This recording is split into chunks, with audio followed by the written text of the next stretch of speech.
Buenas tardes, doctora. Nosotros somos el grupo número 3 y este es nuestro video del trabajo de aplicación número 1. Como integrantes tenemos a Melanie Celeste Orozco, Manuel Cipriano Alexander Chacaj Uluán, Ángel Alejandro Cocón Pineda, Dorcas Ana Rebeca Salazar Hernández, Juan Pablo Flores Hueso, Cara Alejandra López España y su servidora Erika María Belén Méndez Royan con un número de carnet 2021-05252. En el problema número 1, inciso 1, tenemos la cantidad de estudiantes que sufrieron cambios corporales durante el confinamiento. Para realizar este inciso, utilizamos la base de datos de educación en entornos virtuales y se elaboró una tabla en la que se tenían los datos eh, del número de estudiantes y en forma de porcentaje en tres variables distintas: aumento de peso, bajó de peso o no sufrió cambio alguno. Estadísticamente llegamos a la conclusión de que la mayoría de estudiantes durante el confinamiento aumentaron de peso, al contrario de la minoría que bajó de peso, y un total de 18 estudiantes que no sufrieron cambio alguno. Como inciso número 2, tenemos las gráficas de los síntomas en la columna cadera, y ahí podemos ver que prevalece el sexo femenino. También para realizar estas gráficas se realizaron dos tablas. En la primera, se establecieron los síntomas en cadera y columna, dividiéndolo en femenino y masculino. Estadísticamente no se puede observar cómo la educación en línea ha tenido un impacto negativo en los jóvenes universitarios, debido a que la mayoría desarrolló ciertos síntomas o dolores que son productos del estar sentado bastante tiempo frente a una computadora. Además de estos síntomas, se agregaron otros que afectaban la vista, producían cefalias y de cansancio excesivo.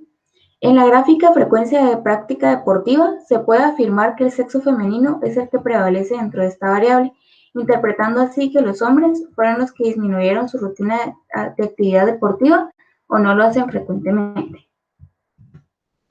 Buen día, mi nombre es Melanie Orozco, carnet 2021-00619.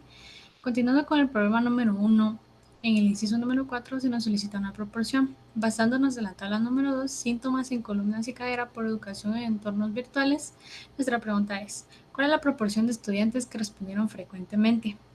Tomamos el total de estudiantes que respondieron frecuentemente y lo dividimos dentro de 53, que es el total de sujetos de estudio, dándonos como resultado 0.15. La interpretación sería: la proporción de estudiantes de la Facultad de Ciencias Médicas de la Universidad de San Carlos de Guatemala que hacen ejercicio frecuentemente es de 0.15. Continuando con el inciso 5, se nos solicita un porcentaje. Nuestra pregunta es: ¿cuál es el porcentaje de estudiantes que respondió ocasionalmente? De igual manera, tomamos el total de estudiantes que respondieron ocasionalmente, que serían 32, lo dividimos dentro de 53, pero esta vez multiplicado por 100 para obtener el porcentaje. La interpretación sería: el porcentaje de estudiantes que respondieron que practicaban ejercicio ocasionalmente es de 60.38. En el inciso 6, una razón. ¿Cuál es la razón? Ocasionalmente nunca. De igual manera, tomamos el número total de ocasionalmente partido nunca, que sería 32 dividido 13, dándonos como resultado 2.46. La interpretación es: por cada estudiante que respondió que nunca hacía ejercicio, hay 2.46 estudiantes que respondieron que hacían ejercicio ocasionalmente. Buenos días, mi nombre es Dorcas Salazar. Les explicaré el problema 2 del inciso 9, la medida de tendencia central que es afectada por los valores extremos. Aquí nos está indicando en la tabla que podemos ver acá, y referente a lo que es la fórmula, nos está indicando que debemos de tomar la media. Y nos dice la fórmula que debemos dividir la frecuencia por marca de clase y la frecuencia, que es 53. Entonces sería la frecuencia por marca de clase, que es 7106 dividido 53, porque es la frecuencia, y en total nos da 134.8, que el promedio de peso en libras de estudiantes es de 134.8 libras. Tenemos el valor que más se repite. Acá nos está indicando que debemos de sacar la moda. Nuestra fórmula es esta y se basa así y se calcula de tal manera. Dice que el límite real inferior, que lo indica acá, más delta 1 dividido delta 1 más delta 2 por el intervalo. Al realizar esta operación nos da como resultado 125.13. Entonces significa que el valor que más se repite es 125.13. Están indicando que es la variación relativa.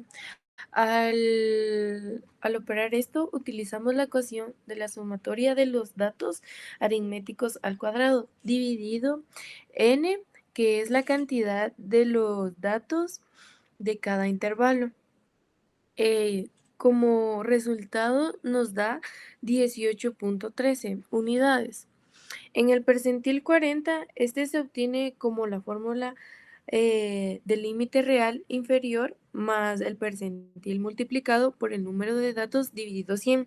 Esto se resta con la frecuencia acumulada inferior dividido la frecuencia, y esto es multiplicado por el intervalo del resultado, y nos indica que el percentil 40 es 122.2 libras.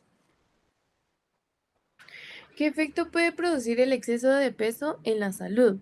Bueno, la investigación que pudimos realizar en este proceso nos ha demostrado que la medida que aumenta el peso hasta alcanzar los niveles de sobrepeso y obesidad, también aumenta los riesgos de las siguientes afecciones, como enfermedad crónica, diabetes tipo 2, cáncer, hipertensión, etc. El sobrepeso se define como un índice de masa corporal IMC de 25 o más, y la obesidad como un IMC de 30 o más. Buen día, doctora. Mi nombre es Manuel Cipriano Alexander Chacajubán, con el número carnet 2021-01-381, y pertenezco al grupo número 3. Bueno, en esta oportunidad le voy a explicar lo que es el problema 3 y cómo fue que se resolvió. Para este problema se nos pedía un diagrama de dispersión para obtener la ecuación de la regresión utilizando el programa de Excel. Entonces, fue de la siguiente forma. Se seleccionó lo que es la columna estatura y peso de la base de datos que nos fue proporcionado. Luego fuimos al apartado de insertar, todo este proceso siempre realizado desde el programa de Excel, y buscamos donde nos decía diagrama de dispersión. Se nos desplegaba varios modelos y en mi caso este modelo fue el que elegí. Entonces le di clic y apareció este formato en donde nos tira ya la estructura, ¿verdad? Entonces yo modifiqué lo que es el título, diagrama de dispersión entre estatura y peso, en la columna vertical, peso, en la horizontal, estatura. Luego se nos pedía trazar, ¿verdad?, lo que es la línea de tendencia. Entonces le dimos clic derecho sobre cualquier puntito del azul que nos aparecía, que representan los datos de estatura y peso, y luego buscamos donde decía agregar línea de tendencia. Le dimos clic, se nos desplegaba una ventanita más y ahí buscábamos lo que es insertar la línea al gráfico, insertar la ecuación gráfica, si no estoy mal, sí, así es, presentar la ecuación gráfica, y le dimos clic. Entonces como resultado se nos generó esto que está acá, que es Y 1.5085 X menos 112.34.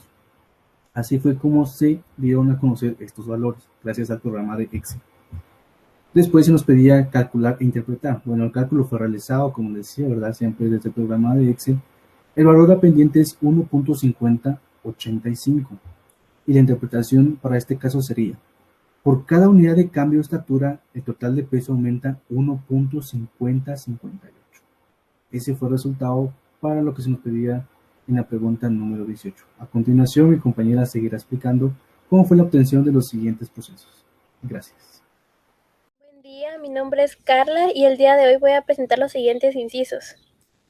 En el número 19 podemos averiguar cuál es la magnitud de relación entre la altura de la persona y el peso, el cual en una base de datos pudimos sacar nuestras sumatorias correspondientes para poder utilizar la fórmula de coeficiente de correlación, el cual nos dio un resultado de 0.5924.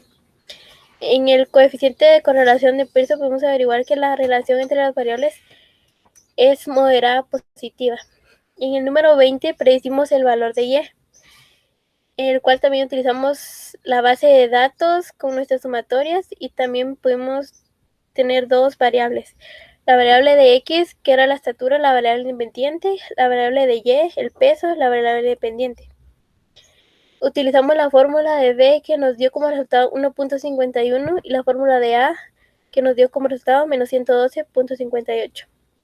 Luego de eso pudimos averiguar el peso con la fórmula de Y, que nos dio como resultado que un estudiante con una estatura de 1.55 metros podría predecirse que tenga un peso de 120 libras. Gracias. Como último punto, tenemos el problema número 4, que es la aplicación de la bioestadística en el campo médico y su importancia. En el inciso número 21 nos pidieron una gráfica que representara la situación actual del COVID-19 en Guatemala. Así que en la presente gráfica se puede observar cómo los casos confirmados van en despliegue y en declive. Esto se debe a los repuntes que ha traído el virus, ya sea por los descuidos de cierto porcentaje de la población o por la aparición de nuevas cepas. Podemos ver que en octubre de 2020 se puede observar cómo los casos positivos confirmados se mantuvieron en cierto rango. Sin embargo, en el mes de mayo del año 2021 se puede observar que es la cifra más alta de casos positivos confirmados que Guatemala ha tenido desde el comienzo de la pandemia. Continuando con el último inciso, nuestra pregunta es cómo ha apoyado la bioestadística el manejo de la emergencia sanitaria. Para lograr llevar un control sobre los casos confirmados de COVID-19 fue necesario implementar informes estadísticos que permitieran al Ministerio de Salud conocer el estado actual de la pandemia en Guatemala. Dichos informes fueron esenciales para la toma de decisiones por parte del gobierno en cuanto a las medidas que serían aplicadas en el país para evitar la propagación del virus. También participa en el monitoreo constante de los avances de la enfermedad. Para que la población comprendiera de mejor manera la situación actual, se aplicó la estrategia semáforo, en donde el rojo significa los municipios o departamentos que tienen un número elevado de casos positivos, anaranjado un número moderado, amarillo es un número relativamente bajo y verde es un lugar sin casos positivos confirmados de COVID-19. Eso ha sido todo por nuestro video. Muchísimas gracias por la atención.